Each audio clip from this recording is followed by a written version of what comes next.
Hello once again, and welcome to another edition of the SaskAgToday.com Roundtable. We're joined by the Chief Agricultural Editor for SaskAgToday.com, Kevin Hursh, as well as the 620 CKRM Agri-News Director from Regina, Ryan Young. I'm GX94 Yorkton Agriculture Director, Doug Falconer. And this week was a big week for us. We were all at Ag in Motion at one point or another. And we'll start with you, Kevin, because I know you were there for the first day. What was your take on Ag in Motion this year? I thought it was great, and then listening to you guys, it sounded like the second day was even busier than the first day. Little smoky, but people weren't sweltering in the heat or having to dodge rainstorms for long periods of time. So I think they ended up doing very well with the day, and the crowd seemed to be good. The exhibitors seemed to be doing their thing. I thought it was an excellent event. The crop plots all looked excellent as well. And Ryan, your thoughts on Ag in Motion? Yeah, I thought it was pretty good for the most part. Kind of building off of what Kevin said. The second day on Wednesday was definitely the busiest time compared to the first and third day. When I was talking to show director Rob O'Connor, he seemed to confirm that, with the second day being the heaviest in terms of attendees coming, and then the first day, maybe due to the smoke, might have played a factor. But other than that, it was pretty good. One positive he also mentioned too was the increase in international visitors. We might get some final numbers early next week, but he was kind of telling me anecdotally that it was about 3 times the amount he expected. So that's pretty good. And I also had a chance to kind of walk around the site. Obviously, it's a very big site, well over 100 acres of things to see and people to talk to. And it's always amazing to see, just when you think you've seen everything, there's always something new at Ag in Motion. So I thought it was pretty good. How about you, Doug? Yeah, I quite enjoyed it as well. At least the weather was a lot better this year than last year. It was cooler. It wasn't too hot. Last year was very, very hot. It seemed to me like I think there was a few more actual exhibitors this year. Like it seemed a little bigger than last year, which well, I guess is good. And it's a lot of area to cover, and it's pretty hard to cover it in one day. So I guess that's why they have a 3 day event. And of course, Ryan, you and I were there for all 3 days, but Kevin, you were there for the first day, and then you had to go check out your farm near Cabri. I understand you had a hailstorm out in that way. I had a hailstorm while we were at Craven, so went from Craven back up to Saskatoon and then to Ag in Motion for a day, and then I thought I better get back down and assess where the hail had actually went through. And it turns out that going to have a neighbor bale some peas, not a large amount, maybe 40 or 50 acres, and as well as about maybe 50 or 60 acres of canola that's no production value left at all, but maybe a little bit of feed value left. The hailstorm cut across that west end of the farm and did a fair bit of damage. We're not a big storm here in area wise, but there were lots of fields lost in the stripe that went here through here while I was in Craven. And of course, we talked to a lot of producers in Saskatoon at Ag in Motion, and it sounded like central Saskatchewan crops pretty decent for the most part, but of course, southwest pretty dry. And when it comes to early seeded crops, Kevin, you'd mentioned that perhaps early seeded crops often yield the best, but maybe not this year. That's my experience or my observation. I don't know whether that's true in all areas, but it certainly seems to be the case in the areas where I travel. And there was quite a push to ultra early seeding of wheat and durum crops based on some Ag Canada research that shows really good results from that. But every year is different, and it seems like the stuff that was seeded early this year suffered more from the dry conditions before it got some of those initial rains. So here in southwest Saskatchewan, where I'm sitting right now, there are pea crops particularly, but also some barley crops, even some durum crops that are not very far away from harvest. And typically those are not very good crops.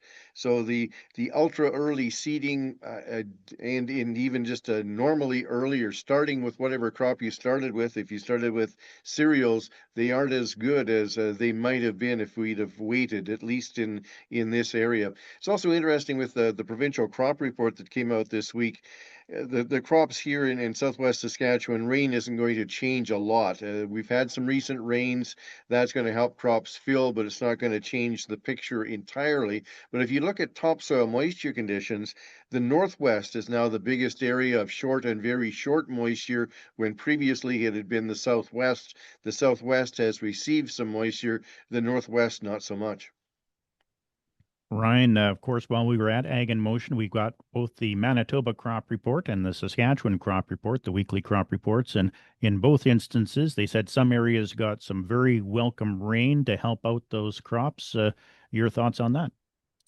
Yeah, it doesn't come much of a surprise. I know the week before I had a chance to kind of tour around the immediate Grand Coulee slash Regina area, and also did a little bit of driving over to Moose Jaw in that area over the weekend before Ag in Motion. And it seemed like for the most part the crops looked pretty good, and we did have some rain there as well. So it's much needed around here. It seemed like the top provincial topsoil moisture levels for cropland were adequate for the most part, so that's good to see. And yeah, I didn't see anything in terms of anything major for crop damage or any crops that were kind of behind on crop development. It kind of looked pretty good for the most part. How about where in the Yorkton area, Doug? How were the crops looking there? The crops here are about the same as we saw in Saskatoon on our way back yesterday. They're all, the canola's flowering nicely here, and it looks like a pretty decent stand. Uh, Hmm. I know when it comes to rain, Kevin, there comes a point where, when you do get rain, it's almost too late. Are we getting to that point when it's already mid to late July that it's not going to help out that crop much anymore? Or? Just depends on stage, and stage tends to be all over the place. Here, a lot of the canola crops in the southwest are out of flower already, just filling pods, and rain will help fill the pods. In areas where crops are still flowering, the rain, I think, can be of a tremendous benefit yet. So it really depends upon crop stage and where you're at in the whole growing season cycle. But typically, the only reason not to want rain right now is if perhaps you've got a bunch of hay that's been cut and you'd rather not get it rained on. But even the guys that are into cattle production, they still love to see rain as well, although they wish it wouldn't necessarily rain on swathed hay. Absolutely. And of course, this week we also heard that Prime Minister Mark Carney announced 50% tariffs on Chinese steel this week. And will that impact the agriculture market, Kevin? Well, I'm surprised that in the mainstream media, nobody really drew the connection, but here we are putting a 50% tariff on Chinese steel, and the reason for it is valid because we've got a big tariff we face going into the US, so we don't want China dumping its steel into the Canadian market. But at the same time, we've got a trade dispute with China, and they've got a 100% tariff on Canadian oil, Canadian meal, and peas, along with a 25% tariff on some seafood products and pork. So, do we really want to poke the bear? They still have an investigation ongoing into a possible tariff on canola seed. So, I think a lot of people in the agricultural community that follow these things were a little apprehensive when the steel tariff against China was announced. And even though the mainstream media didn't really draw the connection, many people in agriculture are worried that China could take further action. Interesting. And of course, Ryan, just today being Friday, July 18th, we saw a news release from the federal, provincial, territorial ministers who held a virtual meeting on Thursday. Did you have a chance to peruse that news release just yet? Yeah, kind of a little bit before we got on the roundtable here. It looks like these changes are for the 2025 program year only. Just kind of quoting the part of the news release here. The compensation rate will be increased from 80% to 90%, and the maximum payment limit will be increased from $3 million to $6 million. And they say that these changes are meant to help producers manage the risks they face and agri-stability starting in the 2026 program year. Provinces and territories will have the option to use a new inventory valuation method for inventories destined to be used on farms. So I guess my main question with the changes for the 2025 program year is, are they going to stick around for 2026? Because we know kind of in recent history, I guess the federal government likes to make some last minute changes to some of their programs. But Kevin, do you have any thoughts on the announcement today? Yeah, and just going by the release, it just says for the 2025 program year only, is these agri-stability changes and enhancements are supposed to be in place. So you're right. Will we be at the same situation a year from now? But these were announced just before the federal election was called by the very short-term Agriculture Minister Cody Boyce.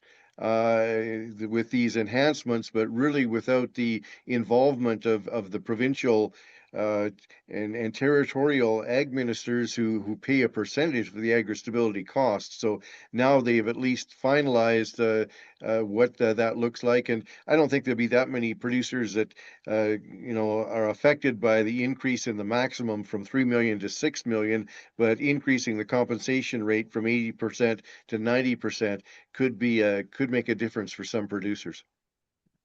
All right. Well, that's good to hear. And of course, at Ag in Motion, the Sask Ag today, we gave away a huge fertilizer bin, and Ryan and I were on hand for that. And our winner was Gloria Arenas from the Yorkton area. And we've been talking about that contest for quite some time, Ryan. Yeah, it seemed like forever. I think 7 months to be more exact, of mentioning the bin giveaway and making sure people enter in to qualify for the contest.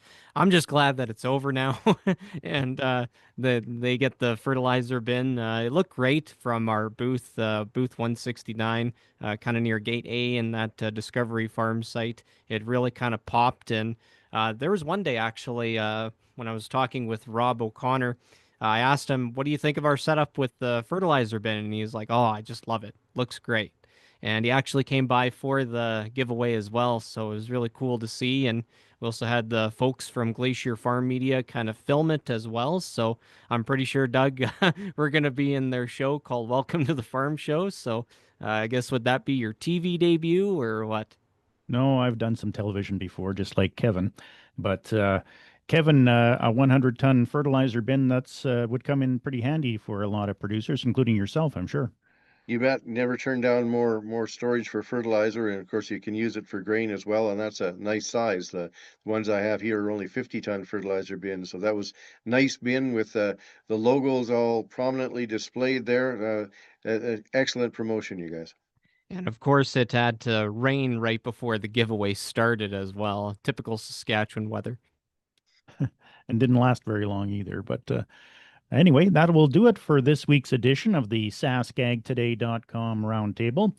On behalf of 620 CKRM Regina Agri-News Director Ryan Young and the Chief Agricultural Editor for SaskAgToday.com Kevin Hursh, I'm GX94 Yorkton Agriculture Director Doug Falconer saying so long until next time.